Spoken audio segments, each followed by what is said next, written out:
parallel vector hangisaa rakkoon qabu jenne walii haa gallu barattoota. Parallel vector irratti directioniin kallattii tokko ta'uu qaba. Garuu hangarraa dantaa hin qabu. Hangarraa dantaa hin qabu. Walii gallee barattoota. Walii gallee antiparallelii bira hoota. Antiparalleliinis hangarraa dantaa hin qabu. Garuu kallattiirraa dantaa qaba. Kallattiin isaa opposite ta'uu qaba. Must be opposite ta'uu qabdi. Faallaa isa tokkoo ta'uu qaba. Walii gallee kallattiin faallaa isa tokkoo ta'uu qaba. Garuu kitaaba irratti fiigariin isaan kaasan kun biliirii qabdi jechuudha. Kiliirii miti ifaa miti. Garuu hanga tokko isiniif mul'ata. Kan hin diroo isanii godhurra kanaatu irra isinii ifa jedheeyyaata. Kanaatu irra isiniif ifa jedheeyyaata. Kanoo antiparalleliin kana fakkaata. Antiparallel vector jechuun kallattiin qoftiin adda haa taatu. Adda haa taatu jennaan karaa fi haa taatu miti. Wal faallaa walii haa taatu laata. Malee garuu magnituudii dantaan qabu. Magnituudiin feetu wal qixaa taatu feetu wal qixa ta'uu baatu. Eenyurraa dantaa qabaa? Directionii. Antiparalleliin opposite direction, paralleliin the same direction. The same direction. No matter how it has magnitude, but it must be the same direction. The same direction. Which one is? It is parallel vector kennon. Antiparallel vector is must be opposite direction no matter what it is the magnitude. Magnitude isaadhaa jechuudha dantaa takka hin qabu jechuudha. Okay, equal vector biraa dhufu. Equal vector akkuma maqaa isaa jechuudha. Akkuma maqaa isaadhaa equal vectoriin akkuma maqaa isaadhaa kallattiinis wal qixa tahee akkasumatti magnitudiinis wal qixa ta'uu qaba.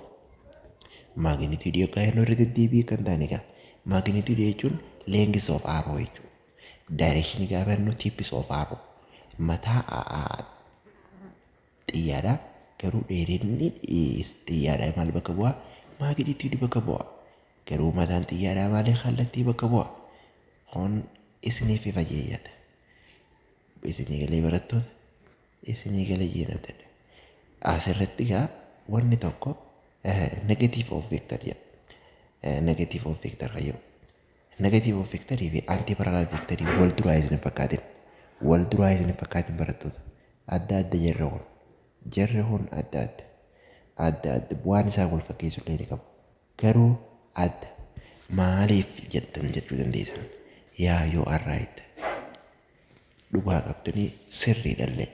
Maaliif yoo jettan fakkeenyaaf amma negative vector jechuun kallattiin isaadhaa oppositii hatee hammi isaa garuu wal qixa laala asirra gartuu barattoota asirratti kun hammi isaa wal qixa kallattiin isaa faallaan garuu asirratti kana ta'uudhaan tokko garuu immoo negative of vectoriin kun amma must be wal qixa ta'uu qabu miti wanni isaa ejjitiin isaa inni kun magnituudii dantaan qabu fadha wal qixa ta'uu fadha wal qixa ta'uu baatu dantaa irraa hin qabu. Kanaafuu wanti necessary yookaan barbaachisaa ta'u all antiparallel is negative of vector yoo ta'an it is false jechuudha. Akkamitti dhugaadha? All negative vector is antiparallel vector yoo ta'an it is true dha jechuudha. It is necessary ta'uu danda'a. Waliigallee akka walitti nu muufachiifne maaliin jedhee all negative of vector is antiparallel vector jechuu dandeenya. But nuti maal jechuu dandeenyu all antiparallel vector is negative of vector jechuu hin dandeenyu jechuu yoomiyyuu jechuu hin dandeenyu. It is unnecessary dha jechuudha. Kan yaada kooti akka yaada kootiittiin isin ibse yoo feetan ifirraa dhiisuu dandeessan.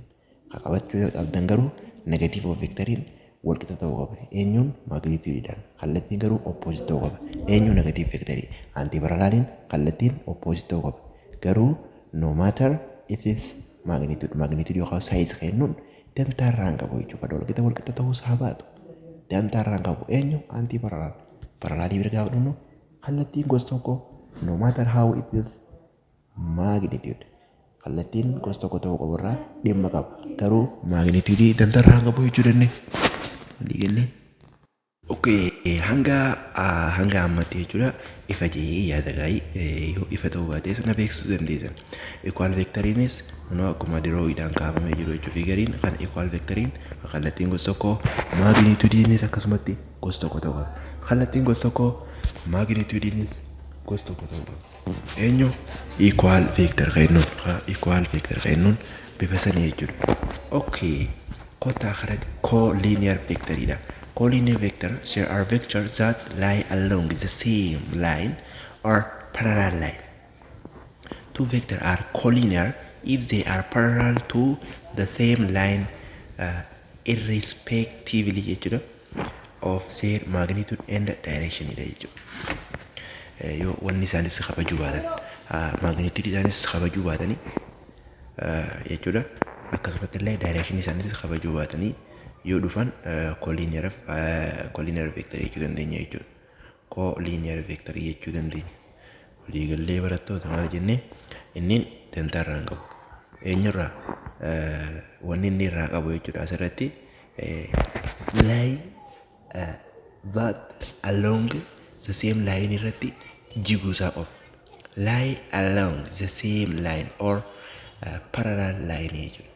Sanirratti jiguu jechuudha. Inni tokko irratti jiguu fakkeenyaaf amma kan hoggaa jennu akkana jennu fakkeenyaaf collinear jennu fakkeenyaaf kun amma tokko bakka bu'een kana asirraa tokkummaa akkasiin akkanatti bakka bu'uu danda'a yoo fedhe. Akkanatti yoo fedhe akkana kanaan collinear jennaan. Waliigallee barattoota collinear jechuu dandeenya. Tantarraa hin qabu jechuudha inni. Eenyurraa qabaa garuu along isa same line tokko irratti bu'uu qaba jechuudha. Line tokko irratti bu'uu qaba. Line tokko irratti bu'uu qaba. Tantarraa hin qabu. Maalisidha? Magnitude fi directionii dhimma irraa hin qabu. Waliigallee okay wal hubanne yaada.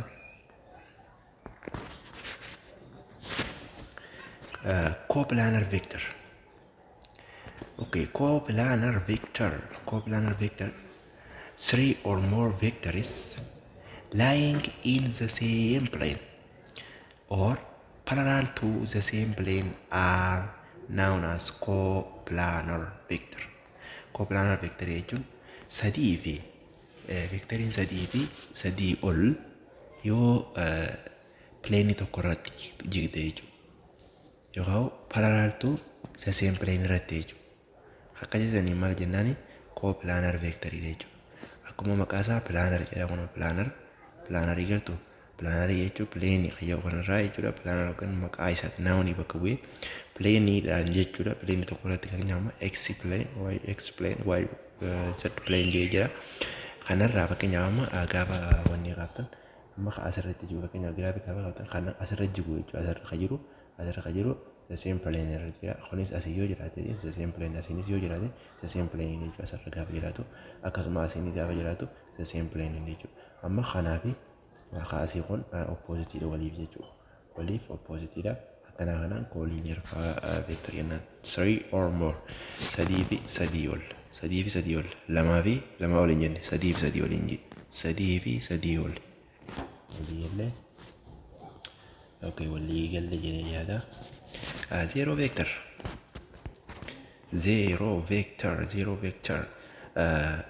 vector is a vector when the magnitude of vector is zero and the starting point of vector coincide with the terminal point. Maal jedhee zero vector jechuun yoo magnitude isaa zero ta'e jechuudha.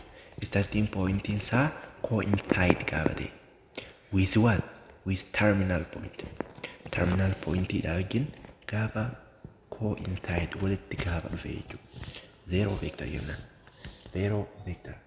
Fakkeenyaaf amma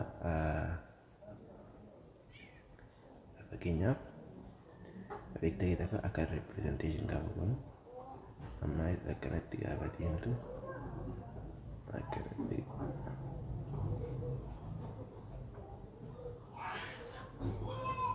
akkanatti gaafa deemtu gaafa akkana dhufu wanni isidha idamni isi zero ta'a jechuudha. Zero ta'a waliigallee zero ta'a.